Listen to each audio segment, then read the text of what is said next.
Painting সুন্দর কিনা সেটা কিন্তু নির্ধারণ করে আপনার ছবি আঁকার দক্ষতা ঠিক কতটুকু সেটা না, নির্ভর করে আপনি কতটুকু পারফেক্টলি কম্পোজিশন করছেন। আমি আজকে আপনাদের সাথে শেয়ার করব সেই সিক্রেট কম্পোজিশন ট্রিক্সগুলো। ছবি আঁকছেন তো ঠিকই, কিন্তু মনে হচ্ছে না যে কোথায় যেন ছবিটা একটু অগোছালো হয়ে যাচ্ছে, কোথায় একটা অস্পষ্ট অস্বস্তি কাজ করছে। ছবি তো আঁকছি ঠিকই, কিন্তু যেন ঠিক জমে উঠছে না। সব এলিমেন্টস, রং, প্রতিটি সাবজেক্ট খুব সুন্দরভাবে একটি পেইন্টিং এ গোছানো আছে, কিন্তু তবুও কোথায় যেন পারফেক্ট হচ্ছে না। এই ব্যাপারটা একদম শুরুর দিকে যখন আমি নিজে ছবি আঁকা শুরু করেছিলাম তখন আমারও খুব হতো। আমার মনে হতো আমি প্রতিটা সাবজেক্ট এঁকেছি, সবগুলো এলিমেন্টস দিয়েছি, প্রত্যেকটা কালার ক্যানভাসে ব্যবহার করেছি, তাহলে আমার ভুলটা কোথায় হচ্ছে। তখন আমি রিয়েলাইজ করেছিলাম যে আমি একটা জিনিস মিস করে যাচ্ছি, সেটা হচ্ছে কম্পোজিশন। তো আজ আমি আপনাদেরকে খুব সহজভাবে বোঝাবো কম্পোজিশন কি, কোন ভুলগুলো আমরা প্রায় করে ফেলি, আর কম্পোজিশনের 3টা ছোট্ট রুলস শিখলে আপনার পেইন্টিংটিও দেখাবে খুবই প্রফেশনাল। আচ্ছা, মনে করুন আপনি একটা গল্প লিখছেন, সেই গল্পের শুরু আছে, মাঝের পয়েন্ট আছে এবং শেষের দিকের উপসংহারও আছে, তাই না? এই একইভাবে একটি পেইন্টিং এও কিন্তু আমাদের চোখের যাত্রা থাকে। চোখ আপনার পেইন্টিং এ কোথা থেকে শুরু হবে এবং কোথায় গিয়ে থামবে, এই গাইডিংটাই হচ্ছে কম্পোজিশন। চোখকে গাইড না করলে দর্শক কনফিউজড হয়ে যায়, কোথায় তাকাবে কিছুই কিন্তু ঠিকঠাক বোঝে না। আর্ট মানে কিন্তু শুধু আঁকা নয়, আর্ট হচ্ছে চোখ দিয়ে গল্প বলা, আর এই গল্পের ভাষাই হচ্ছে কম্পোজিশন। তো চলুন এখন কথা বলি কিছু সাধারণ ভুল নিয়ে, যেটা কম্পোজিশনের ক্ষেত্রে আমরা প্রায় করে থাকি। আমি আমার প্র্যাকটিসের সময় যেই ভুলগুলো করতাম সেগুলোই আপনাদের সাথে শেয়ার করি, তো আপনি দেখে নিন যে আপনার সাথে মিলে কিনা। প্রথম ভুল হলো সবকিছু এক লাইনে রাখা।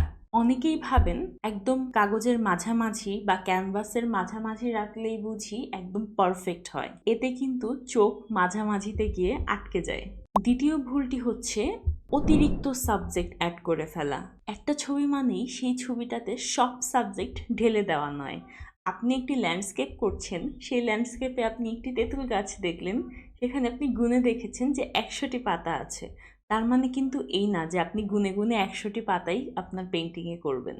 আবার আপনি দেখলেন যে আমি যে সাবজেক্টটা চুজ করেছি সেখানে 10 থেকে 12টা গাছ আছে, এখন আমার পেইন্টিংয়ে কিন্তু দরকার নেই আমার সেই 10-12টা গাছই এক্স্যাক্ট আকার, আমি চাইলে কিছু বাদও দিতে পারি। অল্প কিছু এলিমেন্টস দিয়েও কিন্তু খুব স্ট্রং একটা পেইন্টিং তৈরি করা যায়। তৃতীয় এবং সবচেয়ে বড় ভুলটি হচ্ছে মেইন সাবজেক্ট ঠিক না রাখা। আপনি যখন একটা পেইন্টিং এর মেইন সাবজেক্ট ঠিক না রেখে ব্যাকগ্রাউন্ডে অনেক বেশি হিবিজিবি কাজ করে ফেলবেন, তখনও কিন্তু দর্শক কনফিউজড হয়ে যাবে যে এই পেইন্টিংটার মেইন সাবজেক্ট আসলে কোনটা।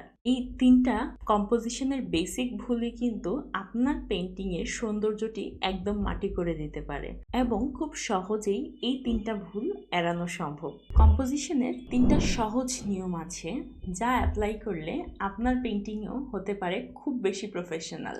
প্রথম নিয়মটি হলো রুলস অফ থার্ডস, অর্থাৎ আপনি মনে মনে কল্পনা করুন যে আপনার ক্যানভাসকে হরিজন্টালি 3টি সমান ভাগে এবং ভার্টিক্যালি 3টি সমান ভাগে ভাগ করা হয়েছে। এতে করে মোট 9টা বক্স আপনি আপনার ক্যানভাসে পাচ্ছেন।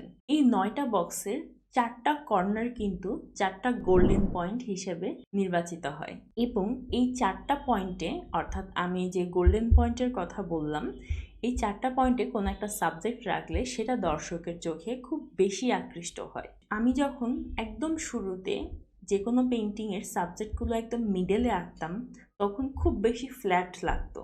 এই রুল অফ থার্ডস ফলো করার পরপরই দেখলাম যে আমার চোখে আমার আঁকা ছবিটাই খুব স্বাভাবিক লাগছে এখন। দ্বিতীয় নিয়মটি হলো সেন্টার অফ ইন্টারেস্ট। প্রতিটা ছবিরই কিন্তু একটা হিরো থাকে, এই বিষয়টা কি আপনি জানেন? আপনি আপনার পেইন্টিংয়ে কি দেখাতে যাচ্ছেন, আপনার বিষয়টা যদি স্পষ্ট না হয় তাহলে কিন্তু দর্শক হয়ে যাবে কনফিউজড।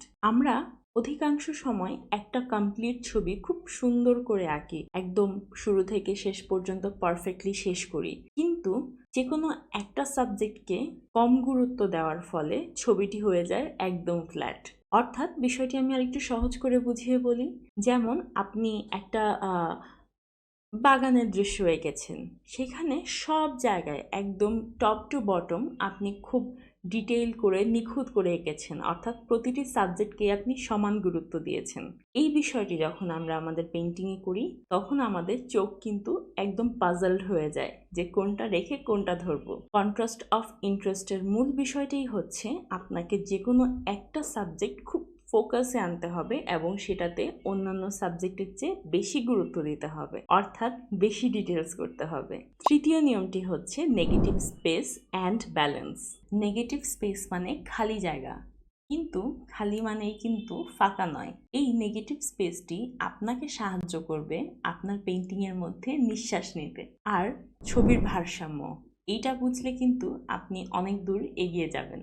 আপনি মনে করেন আপনার পেইন্টিংয়ে একপাশে খুব ভারী এবং বড় একটি সাবজেক্ট রাখলেন এবং অপর সাইডেও সেম ওয়েটের অর্থাৎ ভারী এবং বড় একটি সাবজেক্ট রেখেছি, তখন কিন্তু ছবিটার মধ্যে ব্যালেন্সড বা ভারসাম্য বিষয়টা আসলো না। কিন্তু আপনি যদি একপাশে বড় এবং ভারী কোনো সাবজেক্ট রাখেন এবং অপর পাশে আপনি কোনো ছোট এবং হালকা সাবজেক্ট রাখেন, তখন কিন্তু খুব সহজেই ভারসাম্যটা তৈরি হয়। আর নেগেটিভ স্পেস রাখার বিষয়টা হচ্ছে যে খুব হিবিজিবি করে না ফেলা, অর্থাৎ একটা ছবির মধ্যে কিছু ব্ল্যাঙ্ক স্পেস রেখে দেওয়া, যার ফলে আপনার সাবজেক্টগুলো খুব বেশি কনজাস্টেড না হয়ে একটু ফ্রি দেখায়। এই negative space and balance create করার মাধ্যমে কিন্তু একটি পারফেক্ট কম্পোজিশন তৈরি হতে পারে। আজকের ভিডিওর প্রায় শেষের দিকে চলে এসেছি আমি, তো চলুন আপনাদেরকে আমি কিছু টাস্ক দিই। এবার আপনার আগে করা পুরনো কোনো একটি পেইন্টিং তুলে আনুন, সেই পেইন্টিংটি চোখের সামনে রেখে আজকের ভিডিও থেকে যা যা শিখলেন সেই নিয়মগুলো মেনটেন করে সেই সেম ছবিটাই আবার আঁকুন এবং এরপরে আপনি কম্পেয়ার করবেন যে আপনার পুরাতন ছবির সাথে নতুন ছবির কি কি পার্থক্য আপনি লক্ষ্য করতে পারছেন। আর যদি আপনি পার্থক্য করতে না পারেন তবে কমেন্টসে আপনার ছবিগুলো আপলোড করতে পারেন, সেটার পার্থক্য আমি দেখে বলে দেব। আর পরবর্তীতে এইরকম আরও টিপস অ্যান্ড ট্রিক্স সম্বলিত ভিডিও পেতে চাইলে অবশ্যই আর্কিটেক্ট অফ ফারহিনা চ্যানেলটি সাবস্ক্রাইব করতে হবে। সবাই ভালো থাকুন, সবাইকে অসংখ্য ধন্যবাদ।